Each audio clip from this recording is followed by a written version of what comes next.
Hello students, today we will study another important chapter in your class 12 syllabus, that is Indigo. This chapter is written by Louis Fisher. Now you all know what is indigo? Yes, it is one of the 7 colors of the rainbow. It is dark blue in color. But here we'll talk about the indigo farmers that used to grow indigo, that is Neel, in Champaran district of Bihar. So the story Indigo is based on the interview taken by Louis Fisher, who was an American journalist. Now Louis Fisher had gone to Mahatma Gandhi to take an interview. In order to write about him, he had visited Gandhiji's ashram Sevagram in 1942, where he was told about the Indigo movement started by Gandhiji. This Indigo movement is also known as the Champaran movement. The story is about Mahatma Gandhi's struggle for the underprivileged peasants of Champaran, who were the sharecroppers with the British planters. The peasants used to live a wretched life and were under an agreement to grow indigo, that is Neel, in 15% of their lands. Gandhi decided to fight against injustice meted out to the poor farmers. He waged a war to tackle the discrimination prevalent and get justice for the peasants. It helped the peasants become courageous and aware of their fundamental rights. Moreover, Gandhiji did not just work to tackle the political or economic issues, but he also took up social issues of the villagers. He worked to provide them education, health, hygiene, and taught them to be self-reliant. Now coming to the detailed, almost line-by-line explanation. In December 1916, Gandhiji went to Lucknow to attend the annual convention of the Indian National Congress. Now he came back from South Africa in 1915. He stayed there for quite a number of years, like over 2 decades, that over 23 years he stayed there. But nobody in India knew him. He was very famous in South Africa, so nobody in India knew him. So he came back and joined the Indian National Congress, and he had gone to attend an annual conference in Lucknow. There were 2,301 delegates and many visitors. A peasant from Champaran, Rajkumar Shukla, asked Gandhi to visit his district. Shukla followed Gandhi wherever he went. Now Gandhiji was too busy, so he refused to go. But wherever he went, Rajkumar Shukla, as a resolute person, followed him. In 1917, Gandhi and Shukla boarded a train for Patna. Shukla led Gandhi to the house of a lawyer named Rajendra Prasad. But since Rajendra Prasad was not in his town, so his servants kept him there. Now Gandhiji was treated as a Harijan. They knew Rajkumar Shukla and thought that Gandhiji too must be a peasant and made him lie on the ground, etc. But Gandhiji did not complain at all. Then from Patna he decided to go first to Muzaffarpur to obtain complete information about the condition in Champaran. He reached Muzaffarpur by train at midnight on 15th April 1917. Professor J.B. Kriplani received him at the station. Gandhi stayed there for 2 days. The news of Gandhi's arrival and the nature of his mission spread quickly through Muzaffarpur and to Champaran. Sharecroppers from Champaran began arriving there. The entire district of Champaran belonged to Britishers, who acted as landlords and gave the land to the peasants as rent and asked them to grow indigo on 15% of land as rent, which was sold at a very high price in England cloth factories. News came in that Germany has started producing synthetic indigo, which was quite cheap as compared to Indian indigo. So the Britishers forced the Indian peasants to give them a lump sum amount to relieve them from the sharecropping business. Many farmers signed in, and those who refused were forced to sign. When this synthetic indigo came in the market, the farmers felt cheated and wanted their money back. So Rajkumar Shukla had gone to Gandhiji for help. Gandhiji decided to fight a case against the Britishers. Muzaffarpur lawyers briefed Gandhi about the court cases. Now Gandhiji got very annoyed. He chided the lawyers for collecting big fees from the sharecroppers. He said, as it is, the farmers felt that they will lose the case because the judge at the upper court is going to be a Britisher. Fighting against them is almost like a lost case. And again charging them fees, so nobody will go to the court at all. So for him, he wanted the farmers to be free from fear.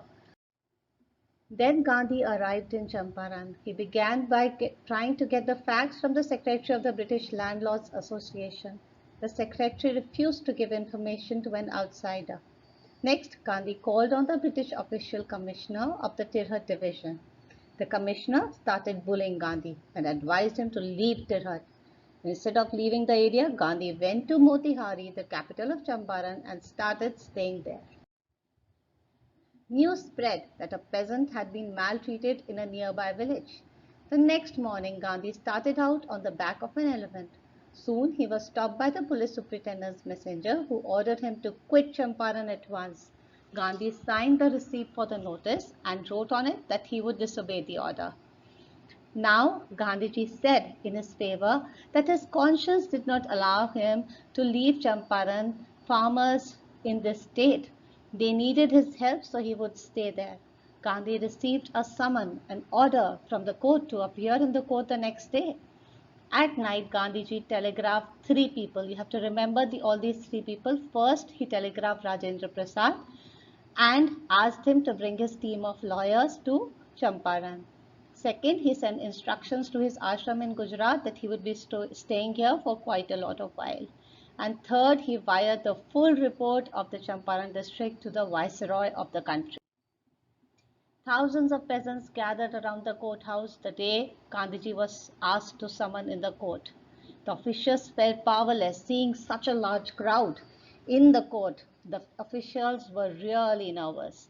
The authorities wished to consult their superiors. The magistrate announced that he would pronounce the sentence after a 2-hour recess. He asked Gandhi to furnish bail for those 120 minutes. Gandhiji refused. The judge released him without bail. The judge said he would not deliver the judgment for several days.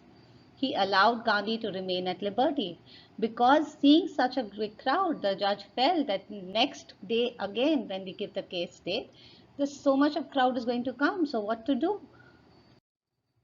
Gandhi asked the prominent lawyers about the injustice to the sharecroppers. They consulted among themselves. Then they told Gandhi that they were ready to follow him into jail.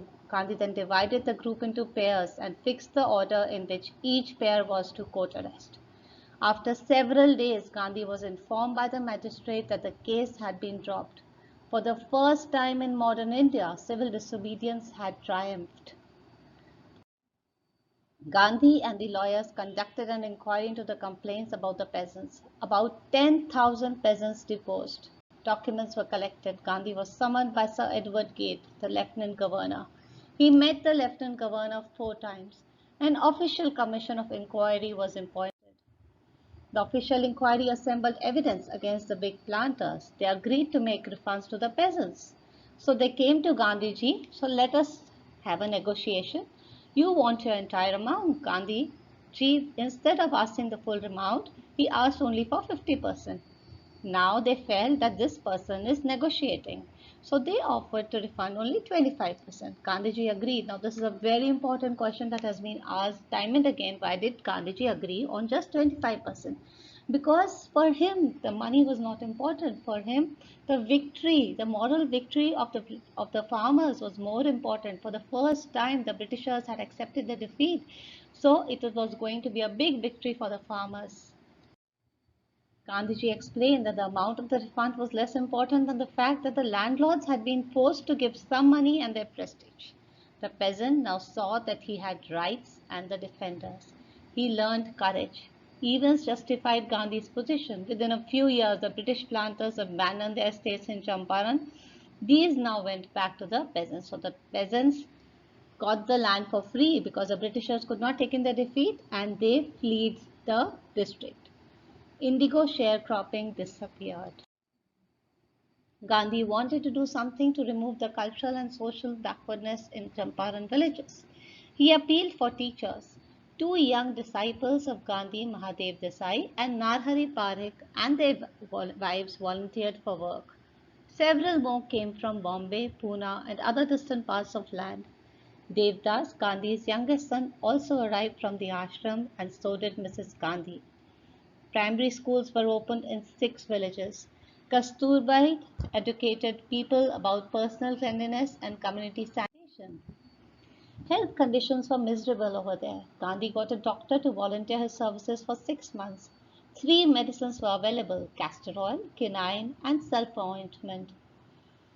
Gandhi noticed the filthy states of women's clothes. One woman told Kasturbai that she had only one sari. During his long stay in Champaran, Gandhi kept a long-distance watch on the ashram and sent regular instructions by mail. The Champaran episode was a turning point in Gandhiji's life. It did not begin as an act of defiance. It grew out as an attempt to lessen the sufferings of the poor peasants. Gandhi tried to mold a new free Indian who could stand on his own feet and thus make India free. Gandhi also taught his followers a lesson in self-reliance. Gandhi's lawyers, friends, thought that it would be a good idea for Charles Freer Andrews, an English pacifist, to stay in Champaran and help them. So this was a British follower of Gandhiji, and he was going to West Indies, to the Caribbean islands. So he came to Gandhiji, if you need my help when this Champaran episode was going on, then I can stay here for a little longer. But Gandhiji simply refused. He said that if you will be there, then the entire case, like suppose if we win, that everybody would give the entire credit to you. Gandhiji wanted the villagers to win on their own accord. So that's why he simply refused. He opposed it forcefully. He said, while everybody wanted a British face, he said it will look as if even the Britishers were supporting them. But Gandhiji said, the cause is just and you must rely upon yourself to win the battle. Thus, self-reliance, Indian independence, and help to sharecroppers were all bound together. So, what message do we get from this? The story Indigo highlights the unequal economic system that existed during the colonial British rule. It gives us a message that it is not impossible to conquer and win over the powerful. If the people get together and fight against injustice, no power in the world can stop them from achieving what they desire. This Indigo movement, the Champaran movement, gave Mahatma Gandhi the idea of non-cooperation movement and the Quit India movement, the further movements that he started later on. He realized the power of unity. He understood that if all the villagers in one particular district were united, the Britishers got panic stricken. So, if we are united in the entire country, if we do not cooperate with the Britishers in the entire country, we will definitely be free from the British rule. Okay, children, happy learning.